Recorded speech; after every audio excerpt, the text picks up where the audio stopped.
Hello, hello. Welcome back to the Satellite Spotlight. I am Molly Pass of Moontrip Productions, and today we are joined by Hiro Ortiz. Tell the people a little bit about yourself.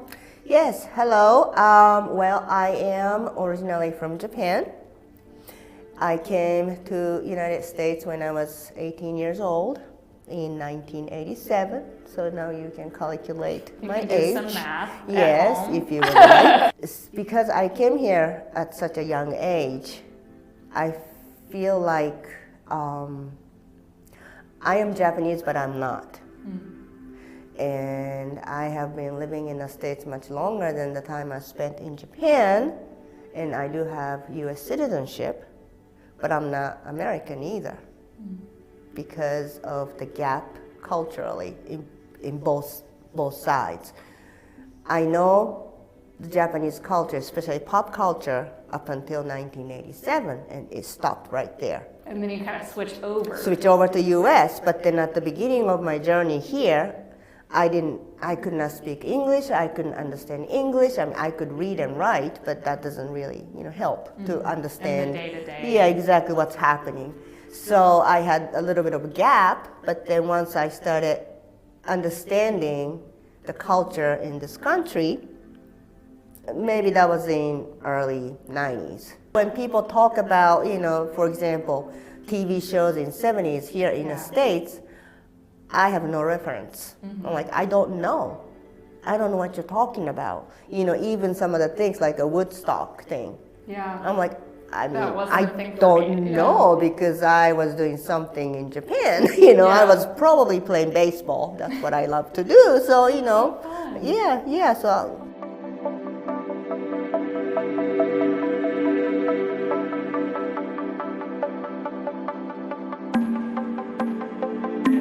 Anyway, so for a while I did have this challenge or dilemma almost, like I don't know where I belong. I'm the only child. I don't have any siblings. Now my parents right now are still healthy and alive, but eventually, they're gonna go. Then there's no place for me to go to in Japan. So I'm homeless.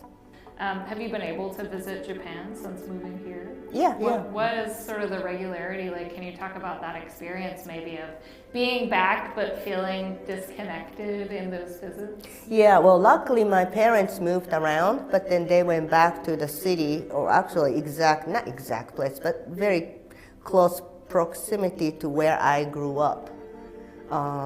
So when I would go back, I can still see the elementary school that I used to go to. That's so precious. I know, and some of the stores. However, a lot of stores are gone, and the scenery has changed. So I could remember still, I can just close my eyes and I could remember, that store was right here, and across the street was this store, and blah, blah, blah. Those are gone. So whenever I would go back, I'm like, it's not the same anymore. How did you sort of navigate that identity of being in between two things? That I hope some people could, relate to this story or this feeling, feeling of like homelessness in a sense, like culturally homeless. So I did struggle a little bit, it made me sad. I'm like, okay, what am I? Not what am I, but but who am I? Exactly. But then recently I realized that is my strength. I understand Japanese culture, because I am Japanese, even though some of my ideas may be a little old, I am still Japanese. Yeah. And now I have better understanding of American culture than some of those Japanese people, especially the ones in Japan. So I learned to embrace the imperfect part of my life. And that is actually Japanese culture too.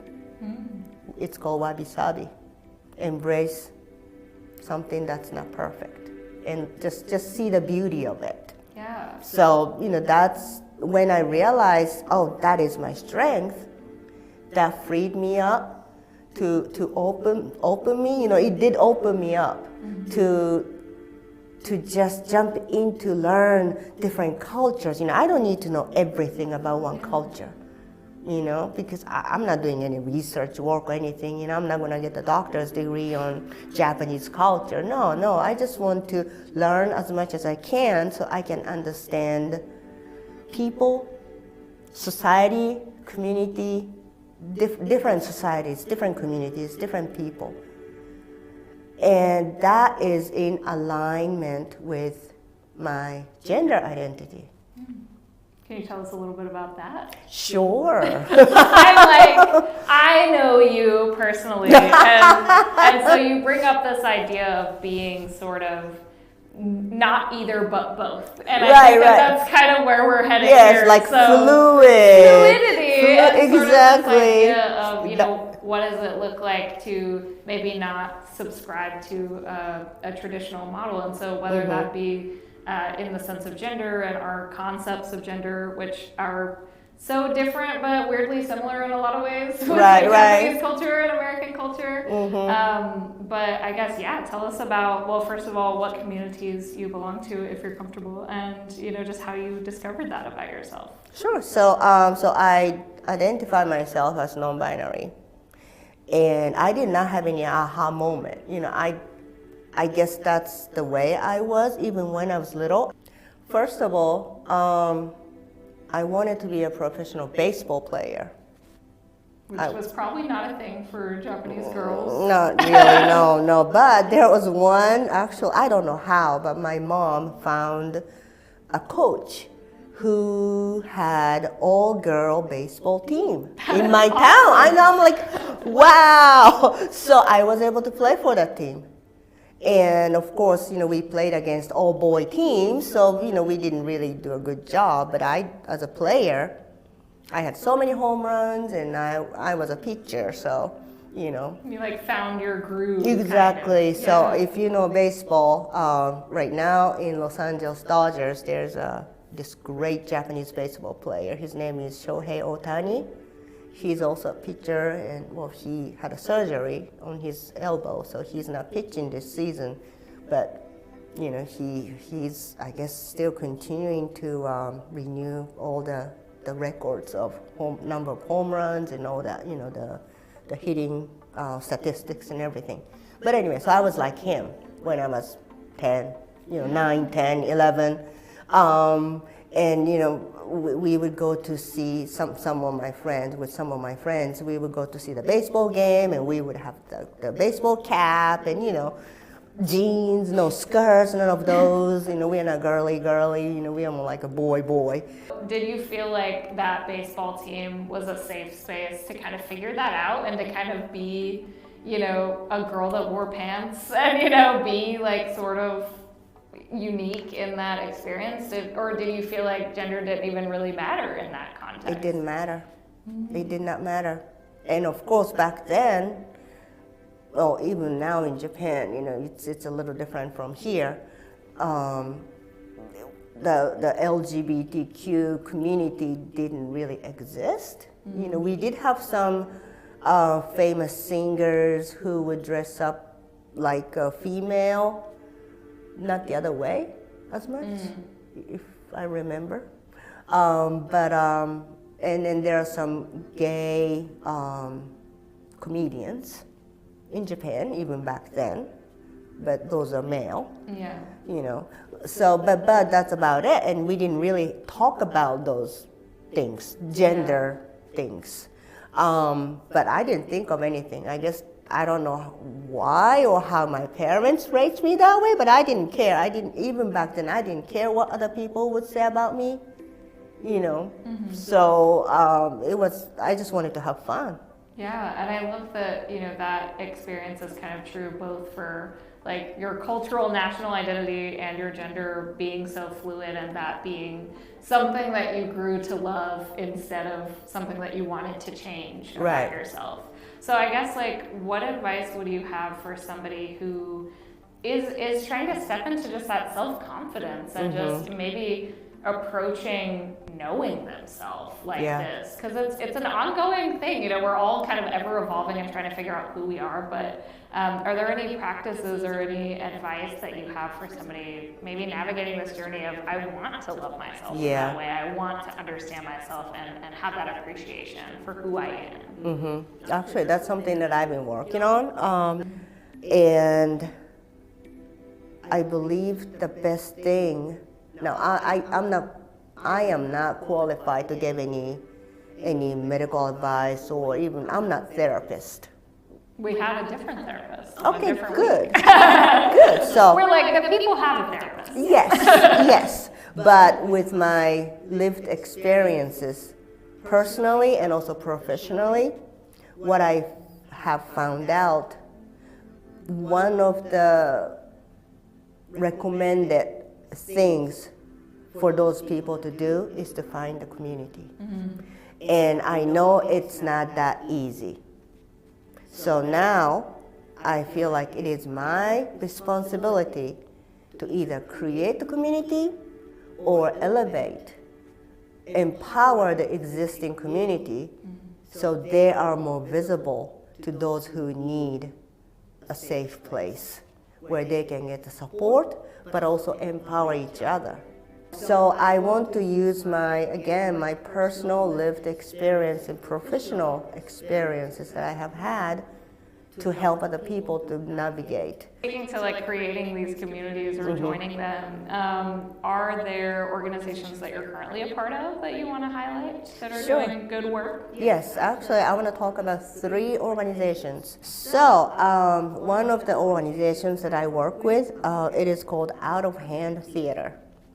And they host, or they created this program called Equitable Dinners. What happens at the event is the people in the community get together. We're gonna see one-person show live. Usually they talk about the challenges that African American or Black people have been facing, even still, to this day. And we share a meal, all of us, and we talk about it. We have a conversation. There are so many moments that I'm like, just by listening to the conversation that will be going on, I'm like, I did not know that's what you even personally experienced in 2024. But anyway, so that's their work. So this will be my second one. It is called Out Proud Organization of Filmmakers. This is a brand new nonprofit organization. So I am one of the founding members of this organization. So this is an emerging worldwide nonprofit dedicated to LGBTQIA filmmakers. I love it. So yeah. So we'll see, what happens. Now there's another organization. So it is called the Global Trans Equity Project. That is awesome. What do they do? So what they do is, what he wants to do is to be inclusive, meaning inclusive to the transgender community, but also non-binary community. Now, my job, actually, he asked me to be a part of, the leadership. And because I am non-binary, he wants me to lead the non-binary community. Now, I had a conversation with my friend who is a transgender man. So we talked about differences between transgender and non-binary. Now in non-binary, we don't have any clear cut. This is non-binary and this is transgender. Sometimes they overlap. Some transgender person can be also non-binary. But somebody like me, or some of my non-binary friends, we keep our body as is, but it's just, I don't know, just fluid mentally, I guess. Yeah, and it's more a matter of respect and, using the correct language. Exactly. But, each person is different, and so I love that you guys are providing care to people with all different kinds of experiences. Right. The LGBTQIA. I know, I can't, I just You're say plus. working on the new ones, yeah. Plus. exactly. Thank you so much for coming on the Satellite Spotlight. This has been a blast. Yeah. We will see you around the galaxy sometime soon. Thanks so much.